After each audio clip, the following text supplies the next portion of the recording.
Hello, my name is Kimberly, and this is my channel, The Amazing Kimeth. Today we are going over Horus Rising from the Horus Heresy series. It is written by Dan Abnett.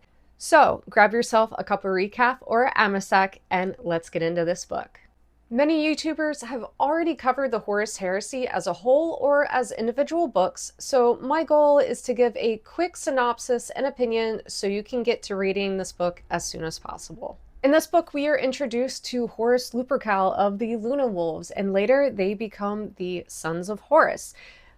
Horus is nominated to be War Master. The planet with a lot of focus in this book is 6319, which is almost identical to Terra. However, it's ruled by a man claiming to be the God Emperor, and Horus isn't too fond of that. So Horus squashes the guy and topples the government, and then the Space Marines are trying to help rebuild the city so that they are under the proper Imperium rule. There are various amount of remembrancers that are sent to document the Great Crusade. The main point of view of this book is Loken, one of the Space Marines. And at one point, he is sent to the mountain, which is a stronghold on 6319, and he watches one of his men succumb to chaos. However, we're in the point in, this is not 40k, it's 30k, and everyone is an atheist. The concept of spirituality has been eradicated, so they don't understand that the Space Marine is being possessed, and that he's being possessed by a demon of the warp, a demon of chaos. And witnessing this, Loken's belief in the Imperial truth is really shaken. After the demon is dispatched, later on, the boys end up going to a planet called Murder after getting a distress call from a couple of the Blood Angels. This planet is full of strange arachnid creatures that are extremely violent and extremely good at killing things, including the Space Marines. Loken is really upset. He finds out that within the Space Marines there are various fraternities and lodges that are supposed to be banned. They're not supposed to be a thing, but he finds out that they're there, and the boys keep wanting to welcome him in, but Loken he can't do it. It's against his morals, and he doesn't snitch on anybody, but he's still very upset that his brothers in arms would do such a thing. The Space Marines get contact with the Interrex. They are basically peaceful humans. At some point, the human race divided, but there's just something amiss. There's just something not right. The Interrex have an artifact that gets stolen, and of course the Space Marines are accused.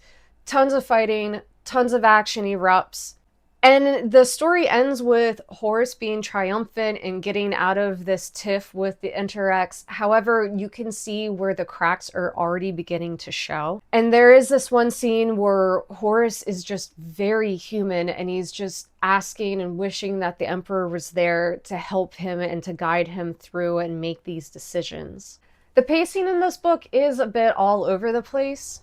There is very heavy foreshadowing. However, at this point when the books were being written, there is just so much lore out there, you have to put it in there somewhere. This book has a ton of political scheming in it. I really did enjoy the ideology that is explained where in 40k, the Emperor is God. We know about demons and the warp and taint and chaos and all of that sort of thing.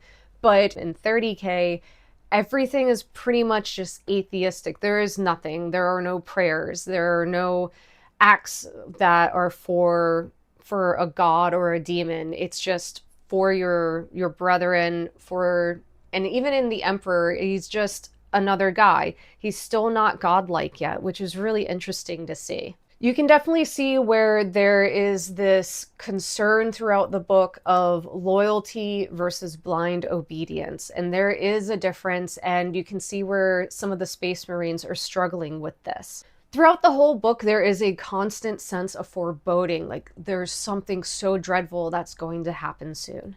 A big issue that I had with the Remembrancers is they're just there for exposition. They are there to ask questions so that the Space Marines could just info dump of all this information and all this lore, and it's a little clunky. Do I recommend Horus Rising? Yes, absolutely. Do I recommend it for someone just getting started in Warhammer? Absolutely not. If you're new to Warhammer, I would suggest reading something like the Uriel Ventress Chronicles or the Space Wolf Chronicles, or even some of the standalone books. I don't think this is a book that you should get started with in the Warhammer universe because it is a bit slow, it is a bit clunky, and some folks may not enjoy it and they might be a little put off to read any other Warhammer. However, this is a good book to read once you're already familiar with the Warhammer universe. And I have links down in the description below so you can get your hands on this book for yourself. So, have you read Horus Rising? What did you think about it? And of course, what should I read next?